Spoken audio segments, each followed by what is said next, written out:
This is a very common question in our practice. The patient come to you and they have a bag containing a probiotic capsule containing multivitamins and ask you, doctor, I am rheumatoid arthritis and I have my medication. Can I have this or not? This is an important point, and I think all of us facing this in our practice. And if you concentrate on what is written in on the bottle, restorative care, and it will contain lactobacillus and containing bifidobacterium and so. And usually all of us said to patient, okay, no problem, you can take it. It is multivitamins, it is a probiotic, no problem in using it. But by this abstract, after this abstract, I think all of us will change this opinion.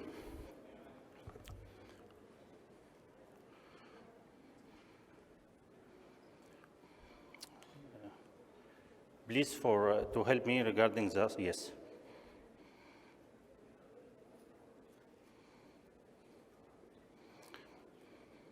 This is my disclosure. The etiology of RA complex involves an interaction between the innate and acquired immunity, leading to the production of autoantibodies directed against own cellular structure as rheumatoid factor and the ACPA. These antibodies are often present in blood before the appearance of joint inflammation, and these findings suggest that RA originate at mucosal sites, and the gut with oral microbiota appears to be correlated with the onset of the disease. The gut microbiomes, which is a group of microbes and their genetic content from the gut, exerts a broad union of immunomodulatory and metabolic activities. And the gut microbiome has also been considered a new target for precision and personalized medicine, contributing to gut epithelial construction and maintaining function, food digestion, metabolism, and immune system development. Microbiome targeted therapies aim to rehabilitate disturbed microbial ecosystem to a health or normal state, which can restore health or prevent illness. Many recent studies and reviews have covered different sides of microbiome and its fundamental role in human health, including early life, but also specific disease such as inflammatory bowel disease, cardiometabolic disease, atopic dermatitis, autoimmune hepatitis, cancer, obesity, and diabetes. Advances in the sequencing technologies have given researchers further insight into the symbiotic relationship between the intestinal microbiomes and its host. 16S rRNA sequencing is today widely used as a tool for exploring the content of microbial sample due to its relatively low cost and well-developed software analysis tool. And this technology is capable of answering which microorganisms are present and their abundance with decreased cost of DNA sequencing and improved bioinformatic tools. We can compare GIT bacterial communities among individuals of all ages. The aim of this study, the evidence-based association about the actual role of the gut microbiome and its etiopathogenesis in rheumatoid arthritis is very limited. Several studies demonstrated the role of the gut microbiota in the pathogenesis of experimental murine arthritis, but still the contribution of the gut microbiota in human RA hasn't been completely understood until recently. This is the first study to examine the relationship between the gut microbiota and RA, especially with the degree of disease activity, and we aimed to dissect differences in gut microbiomes associated with RA in comparison to healthy individual, and in addition to identify the shifts in bacterial community in association with RA disease activity. The study design, this is case control study. This study was conducted on 45 patients with RA and 15 healthy control. The inclusion criteria were patients with RA who were 18 to 60 years old, and all of them fulfilled ECR criteria. There were exclusion criteria that include a patient with a history taking antibiotic for last 3 months, patient with inflammatory bowel disease, patient with sporadic colitis, and there was history of gastrointestinal surgical interference. The stool samples were obtained from the enrolled patients and enrolled participants who fulfilled the inclusion criteria, and the samples were processed and prepared for DNA extraction and the microbiology research lab. DNA after extraction, the DNA concentration was determined by nanodrop spectrophotometer, and the region of V3 and V4 of the 16 srRNA gene were amplified, and finally PCR amplification of RA fecal samples and the negative control were sent to EGA Technology Service in Udine, Italy. This is the result regarding the demographic and the clinical characteristic of the patient, and the DEST28 were classified remission medium high in the patient group. And regarding feature taxonomic profile of gut microbes associated with RA, the gut microbes associated with RA showed remarkable representation, certain bacterial taxa and the different taxonomic level that were in contrast of healthy subject. Microbiomes of RA were characterized by significant enrichment of Bacteroidetes, and if we return to the bottle, you will find this organism, Actinobacteria and the Protobacteria over Firmicutes in comparison with healthy communities. On the other hand, the classification of RA samples regarding the DEST28 score revealed a significant predominance of Firmicutes.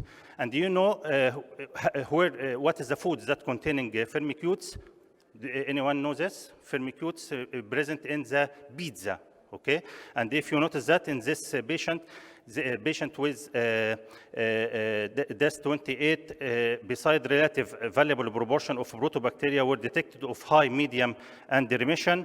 Microbiomes associated with remission group were significantly accompanied by predominance of Firmicutes over other organisms.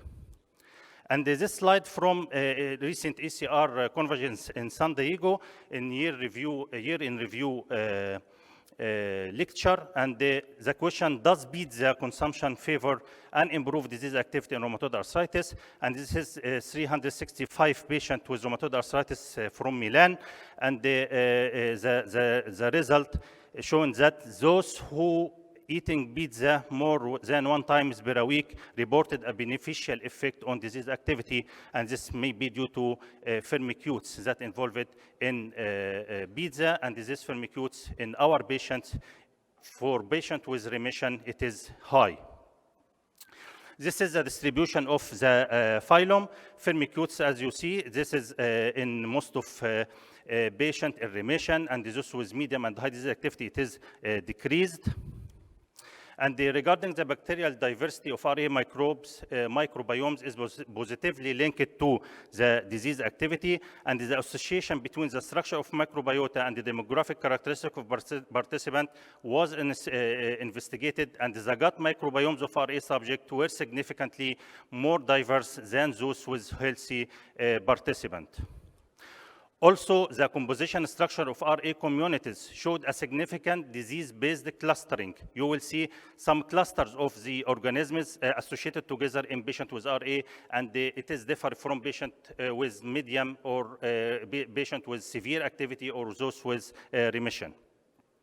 And also the genus level analysis of gut microbes in healthy and RA participant showing clustering, meaning some bacteroids coming together and precipitated in patient with RA, those in remission and those in medium activity or those with high activity.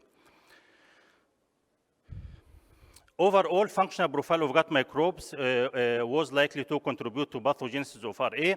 The microbiome of high disease activity group were associated with upregulation of genes related to cell growth and death, apoptosis, bacterial motility, protein, and the very important protein 53 signaling pathway, folding, sorting, and degradation. The overall metabolic profile remission was significantly accompanied by overrepresentation of membrane transport, cell motility, and amino acid metabolism, carbohydrate metabolism, and ATP binding transporter. Our practical application from these results, the gut microbiomes of our RA patients were associated with diverse microbial communities compared with healthy individual, which could be contributed to a well-known influence of dietary habits on species diversity of gut microbiome, as well as geographical and the social variation. In addition, treatment protocols such as methotrexate significantly altered the composition and the structure of gut microbiomes of RA patients, patients that were characterized by methotrexate-tolerant bifidobacterial communities and under representation of certain lactobacilli species. In the present study, bacteroids was defined as a core genus in RA microbiome, significantly correlated with RA, and were detected with variable proportion in relation to disease activity. And you will find this microbiome in the bottle. Right, this is rich in this microbiome. Please don't use this for patients with RA. Bacteroids integrase antigen act as immunomodulatory effect and the recruitment and the proliferation of low validity CD8 T cell, and the tracking of relative abundance of megasphaera and the bacteroids during the treatment of RA could be a potential biomarker for prospective prognosis. The RA microbiome, in comparison with healthy individuals, generally showed significant depletion of lactobacillus. And if you check the bottle of this probiotic drugs, you will find it is rich in lactobacillus. So it will be benefit for patients with RA.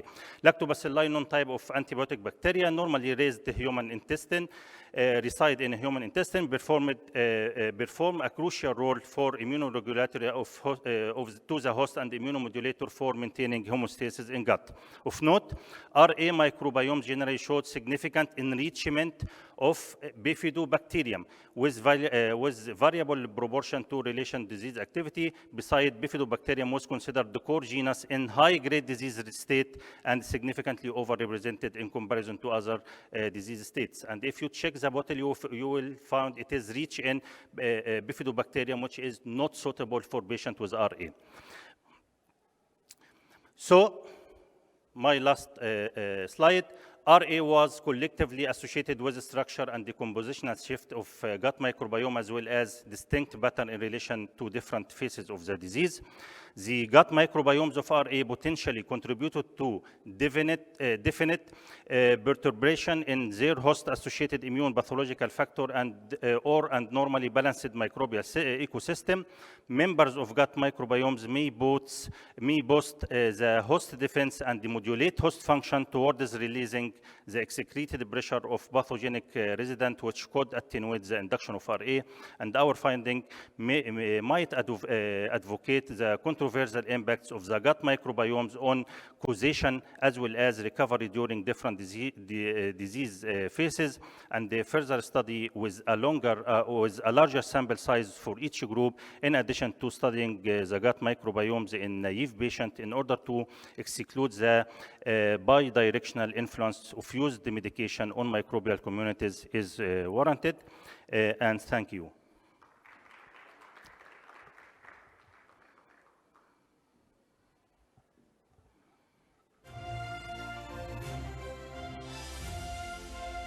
Thank you very much, Dr. Yasser, for this amazing talk. So I guess if the patient is asking you about microbiota or bacteria nafa, I guess we shouldn't discourage them from taking them. Do you have any questions for Dr. Yasser? Sure, Dr. Bassel.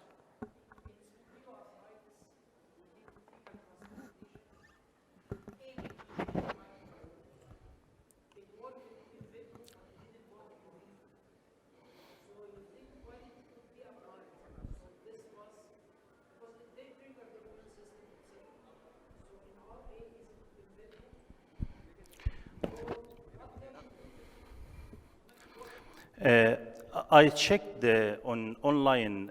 I heard of any different type of probiotic drug or capsule, and I found that there is minimal change or minimal difference between all of types of probiotic drugs. According to our results, there is some probiotic good for patient and some probiotic bad for patient. So we don't have on clinical practice capsule or probiotic drugs can be benefit for patient with RA, and I think also for patient with seronegative spondyloarthritis. The microbiome is different in B27 positive patients versus B27 negative, is different in B27 individuals not having the disease, and hence came the idea of changing their microbiome with fecal transplantation. Yeah. So it is not that by giving them probiotics, that sort of things, but you would like to change, because microbiome are so enormous, are 10 to the power of 14. So it's billions of microbes, okay?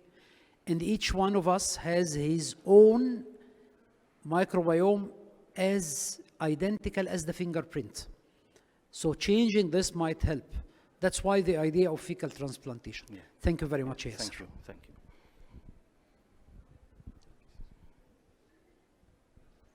Okay. So if there are no questions, we'll conclude our sessions for the morning.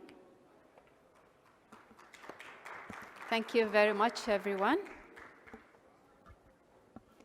And of course, special thanks to the Saudi Society of Rheumatology with Dr. Hanan Al-Rayes and the amazing team that is flourishing year by year.